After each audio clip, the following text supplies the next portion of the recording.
بسم الله الرحمن الرحيم اللهم صل وسلم على سيدنا محمد وعلى آله وأصحابه أجمعين.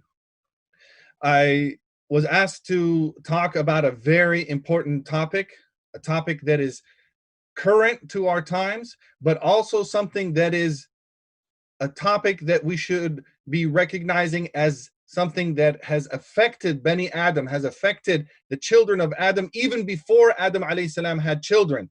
And that is the issue of racism. And where are the roots of racism? Because if we want to really uproot racism from our societies, we have to start in our communities. And before that, we have to start in our homes. And before that, we have to start in our hearts. And we have to understand, where does racism originate from? What are the roots of racism? If a person is going to be a gardener and they go out into a garden and they want to take out the weeds, if you just clip off the top of the weeds, what happens? That weed's going to come back.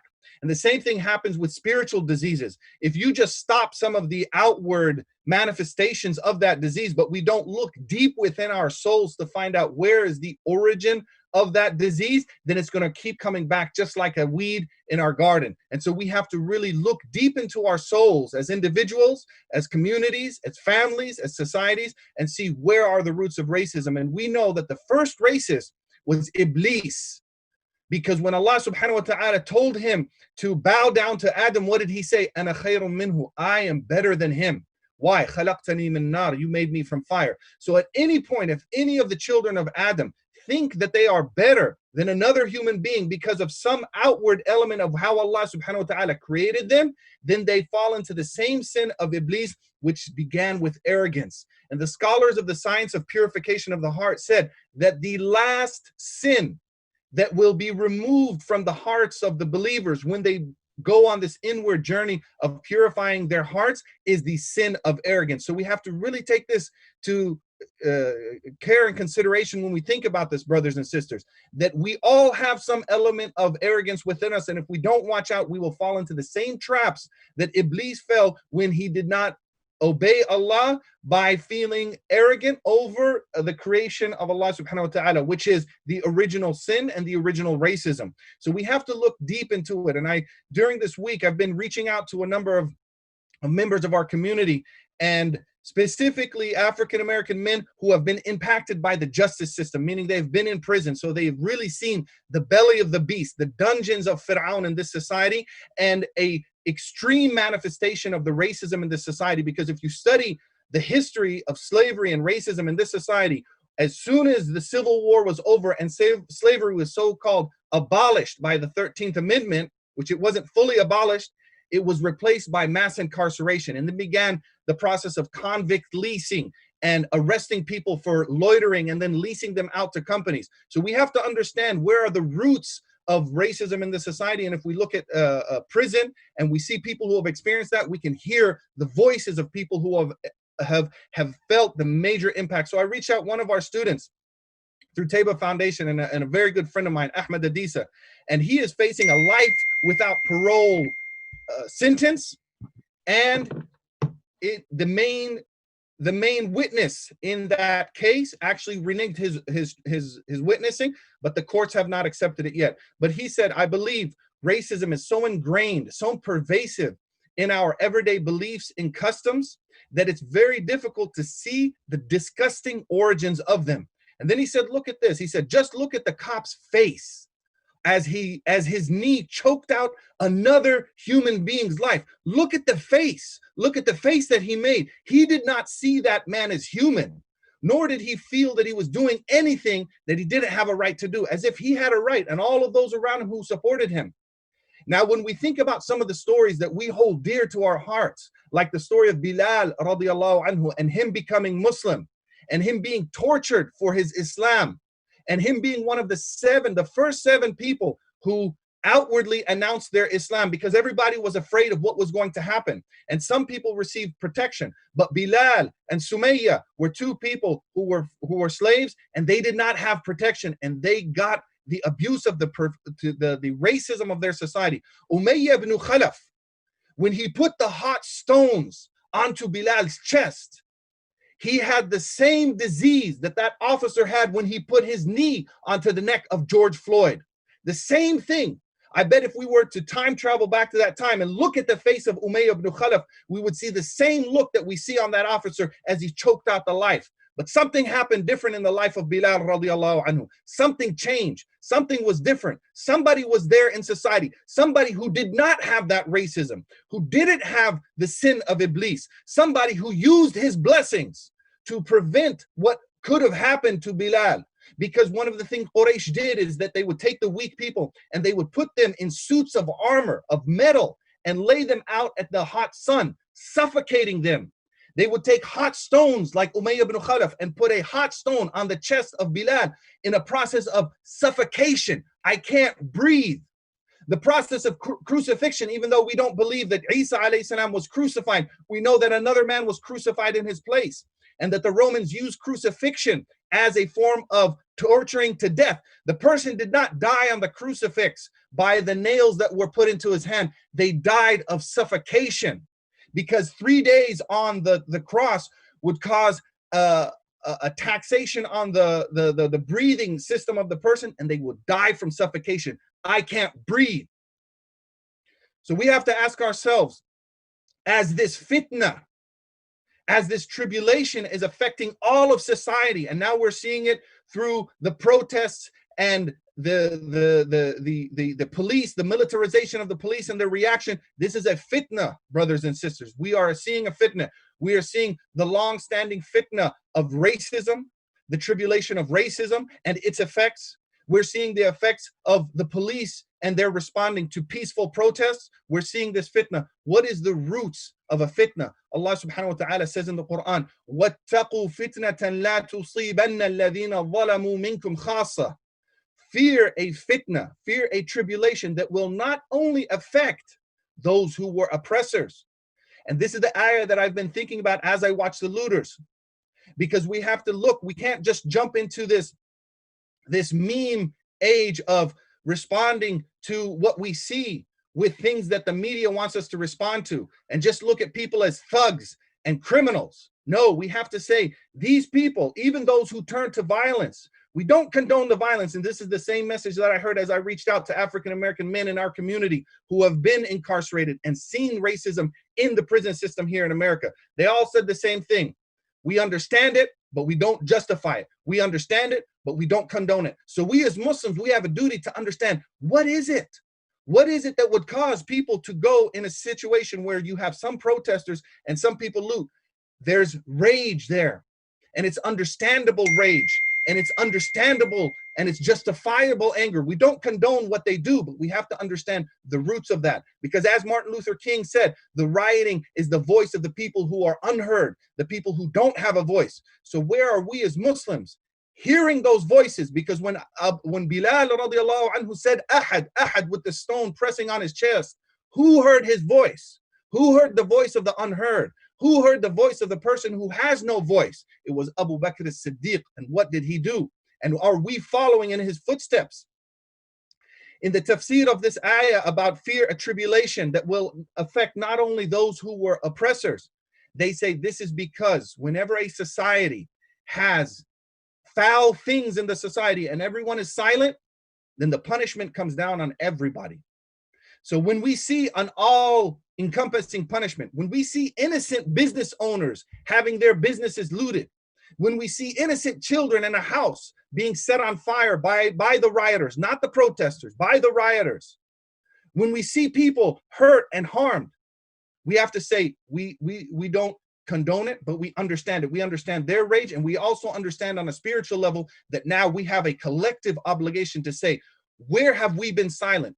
Because it is our silence as a society that causes general tribulations to come down and punish not only those who were oppressors, but also those who were not oppressors. And so this is why it's a collective obligation. It's a fard kifaya to analyze our society and see the problems, and every single one of us speak up against it. Say something. Even if you can't do something, you say something. In the other story of one of those first 7 who became Muslim, and because she was an Abyssinian slave, and because she didn't have the protection of Quraysh, Sumayya radiallahu anha, by her speaking the words of truth, Abu Jahl in wanting her to come back to worshiping idols and not seeing who she was. Just that same face of that officer as he has his knee on the neck, on the throat of George Floyd. Abu Jahl took a spear and speared Sumayya to death, and she became the first Shahida. But she didn't have anybody to be able to step in. And sometimes we will have that, but we have to at least say something. The Messenger of Allah sallallahu alaihi wasallam, as he passed by the area where Sumayya and her husband and her son were all being tortured for their Islam, he said, Sabran ya la Yasir, fa inna maw'idakum al-Jannah. Have patience, O family of Yasir. Your final abode is Jannah. So even if we can't do anything, just as those people who were filming the death, the murder of George Floyd, they couldn't do anything because we know if they rushed in, they would have been shot quicker than what happened to the murder of George Floyd. They couldn't do anything, but they spoke up. So we have to take a position of either speaking up or, like in the case of Abu Bakr, using the blessing that Allah has given him and going to Umayyah and saying, free him, I will pay for his freedom. And Umayyah ibn Khalaf said, give me 3 measures of gold. And Abu Bakr gave it to him. And Umayyah laughed at him afterwards and said, you know, this slave is worthless. He's only worth, I would have even, if you had bargained me down to 1 measure of gold, 1 uqiyah of gold, I would have sold him to you for 1 uqiyah of gold. Abu Bakr said, no, you're the one who lost. If you asked for 100 measures of gold, I would have given it to Bilal. What is going on there, brothers and sisters? What is going on in the mind of Umayyah ibn Khalaf when he looks at Bilal? And he doesn't see a man that's not even worth 1 measure of gold and sell him for a paltry 3 measures, just like the people who bought Yusuf alayhi salam. They bought him with what they considered was a cheap price because they didn't understand who Yusuf alayhi salam was. And the same thing, Umayyah ibn Khalaf didn't understand who this human being was. In the case of that officer, and I won't even say his name, I'll say George Floyd's name. That officer did not know the worth of this human being, this son of Adam, this person who is from our family, the Bani Adam.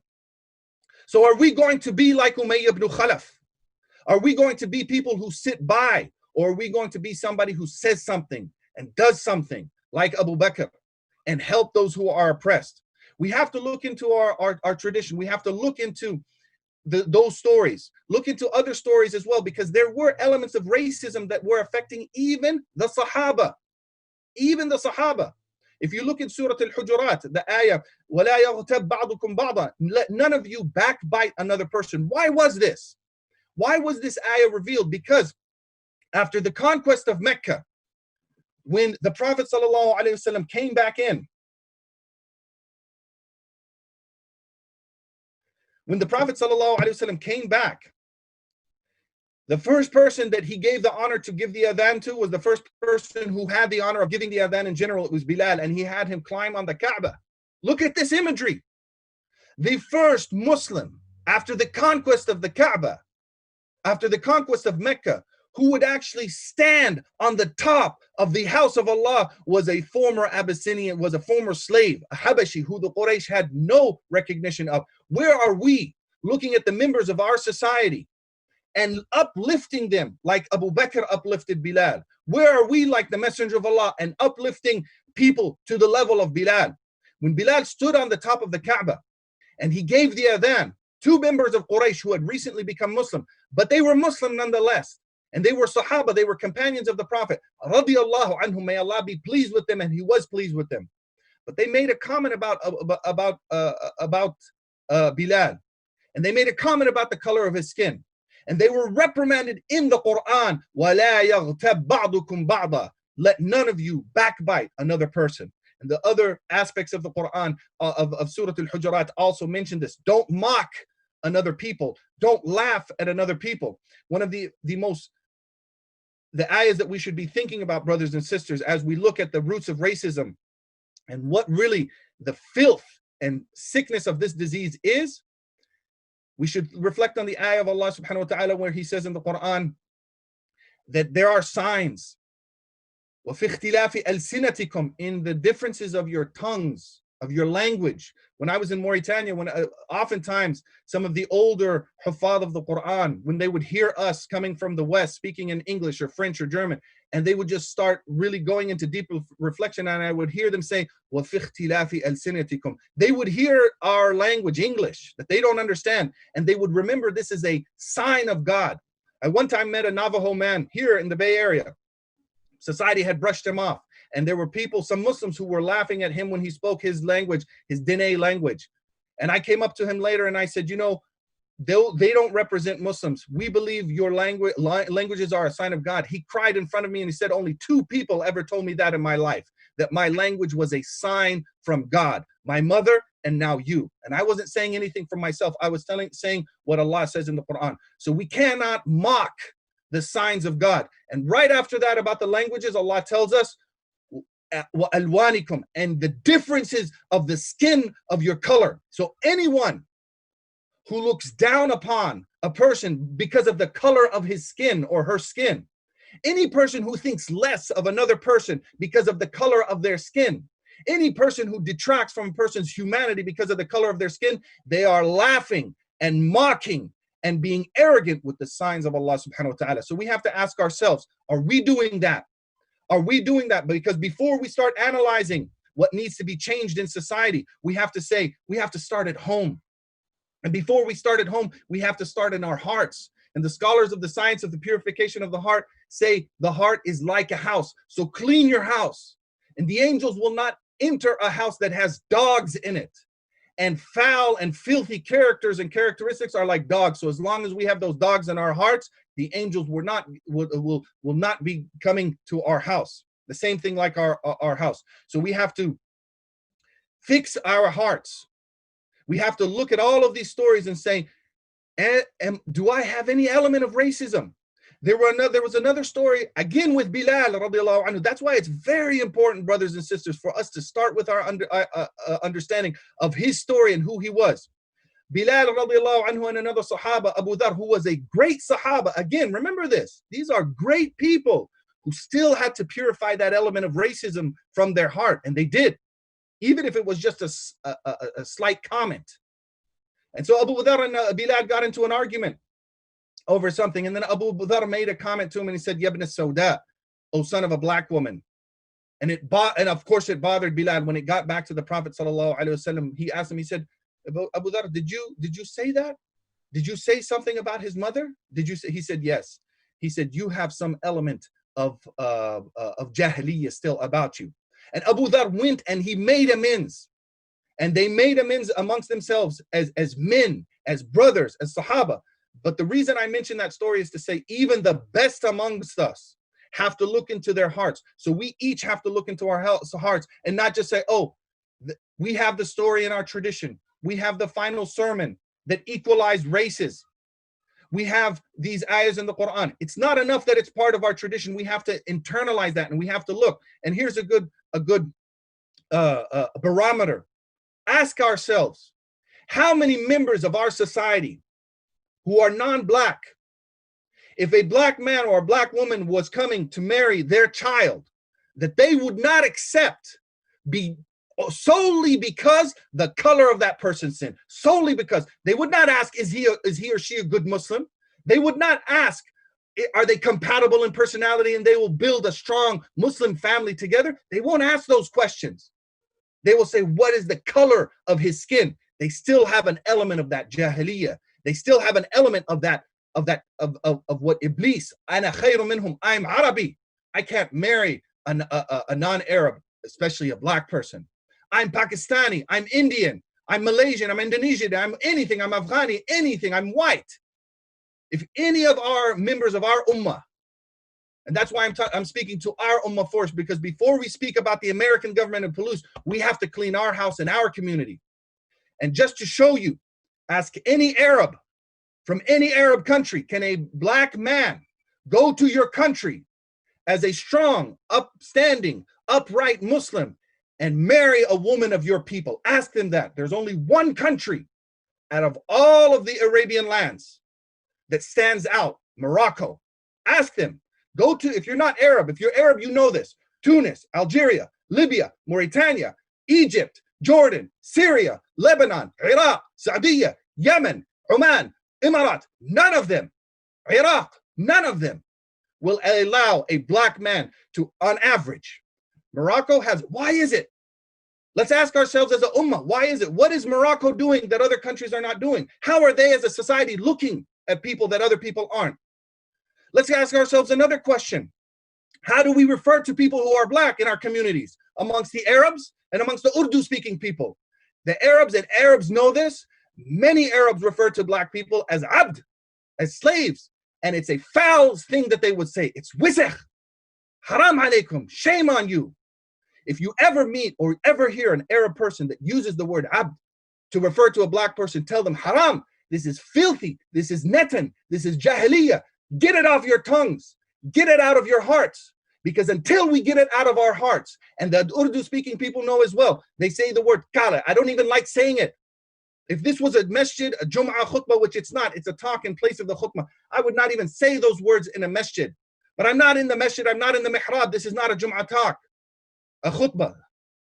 And so I feel bad even saying those words, but as long as those words are accepted in our vocabulary, we have racism in our communities.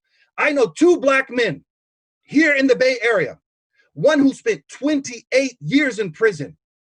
The first thing he wanted to do was go to a masjid here in the Bay Area. I won't name the names. Let's look at a collective obligation. Would this happen in our masjids? He went to a masjid. He said to a person, and mind you, 28 years, he was found innocent. The Innocent Project got him free because he was an innocent man. 28 years of his life. He went to a masjid. He told a Muslim man, he was so hopeful because he had been Muslim in prison, never been to a masjid. This is his first trip to a masjid. He said salams. The man did not return his salam. Why? Because of the color of his skin. And I know another situation from another brother, same thing, African-American man, spent time in prison, became Muslim in prison. First masjid he went to, gave salams, did not even get the greeting returned. What is going on in our masajid, brothers and sisters?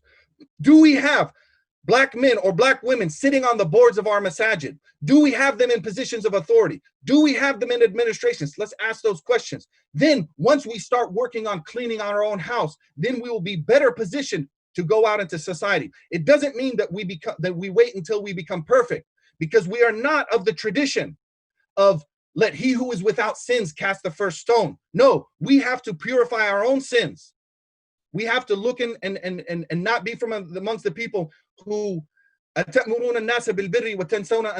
you enjoin people to righteousness and forget yourselves?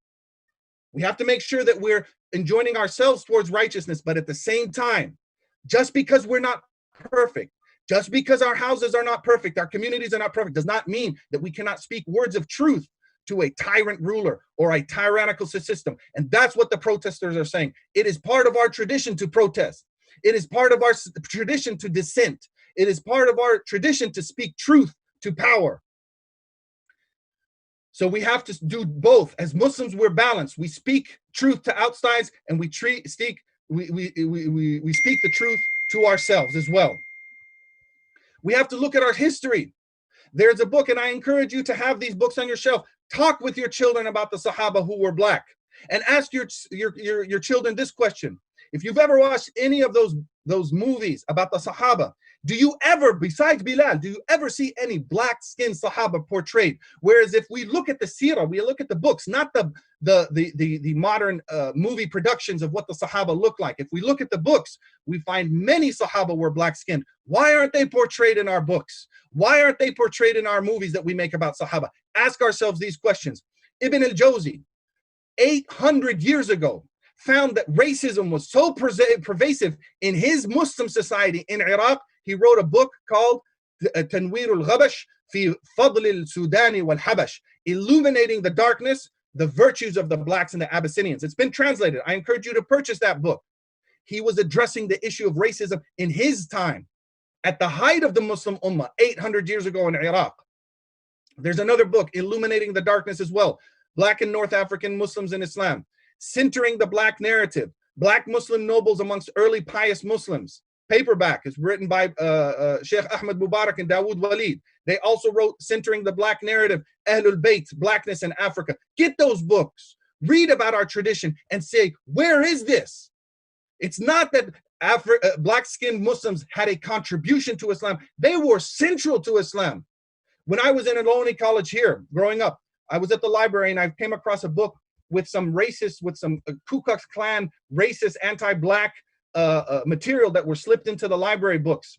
And we organized a protest and we organized an education. And when it came my turn to speak, I told the story of Bilal radiallahu anhu. Wallahi, a young woman came up to me and she said, I struggled with an aspect of racism, hearing the story of Bilal, because I didn't tell only his oppression. I said what he became as a military leader, as a governmental leader, marrying the sister of Abdurrahman ibn Auf, one of the top Sahaba, one of the top Quraysh. His sister married Bilal. Where is that in our societies, brothers and sisters? Do we have it? We do have it to a certain element, but we have to fix things.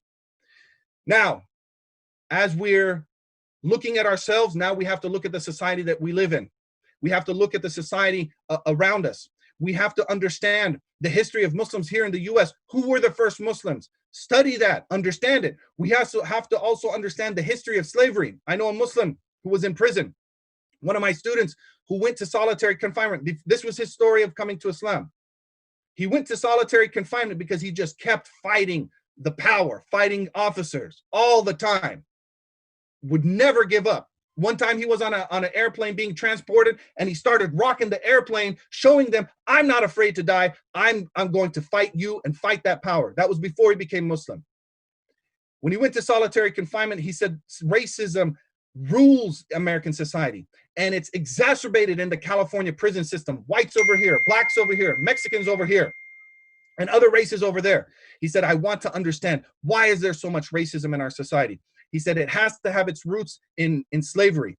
His studies of slavery led him to West Africa. In West Africa, he read about West African history. He read about Islam. He became Muslim by himself in solitary confinement without having ever spoken to a person. But he wanted to understand the history of racism. And so he studied about slavery. So I encourage you to understand, what is slavery? Do you know about it? Watch the documentary, The 13th. Read the book, The New Jim Crow. Do whatever studies you can do. Understand slavery. Understand its connection to the prison system. Understand mass incarceration in the society, because a lot of that, what we saw, that police officer with his neck on George Floyd, he didn't say, this is a man who, a counterfeit $20 bill, can we help him in some other way than putting him in cuffs and taking him to prison? Is there something else that we can do?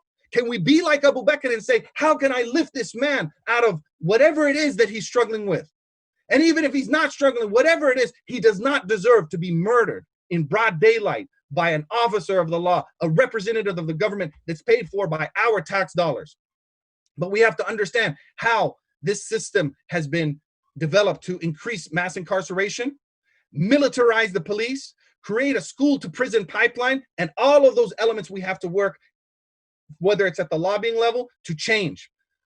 After you're done with this talk, type in Angola prison and type on images and look at those images, and you tell me if slavery does not exist. Angola, A-N-G-O-L-A, Angola prison. It's named Angola prison because it was built on Angola plantation.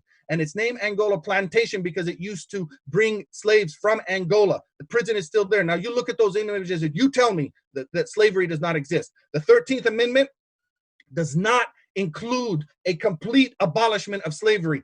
It says slavery shall be abolished except as a punishment for a crime. And the definition of that crime is defined by them. The majority of men and women who are incarcerated in this country is because of non-violent drug offenses. Drinking alcohol, to a Muslim, drinking alcohol is worse than weed and cocaine and marijuana and heroin and all of those drugs. Alcohol is khaba'ith. And yet what do we see in our society? Here in the Bay Area, we see Muslims of all races opening liquor stores in the inner cities and selling poison to the community and preventing da'wah and increasing the problems in the society. And they are worse than drug dealers, yet they don't go to prison because it's not a crime. So even the definition of a crime is by the powers that be. The Republicans under Reagan put 1 million men in prison. Democrats under Clinton put another million. Now we have 2.3 million. Let's work as a community to change that. Change our prison system, change our policies, invest in schools, invest in aftercare and school programs and training. Take money away from the police departments and put it in black communities and communities of color and underprivileged communities, and work towards closing the school to prison pipeline. Watch the movie Just Mercy. Learn about racism. Learn about our traditions. Brothers and sisters, we can't sit silent.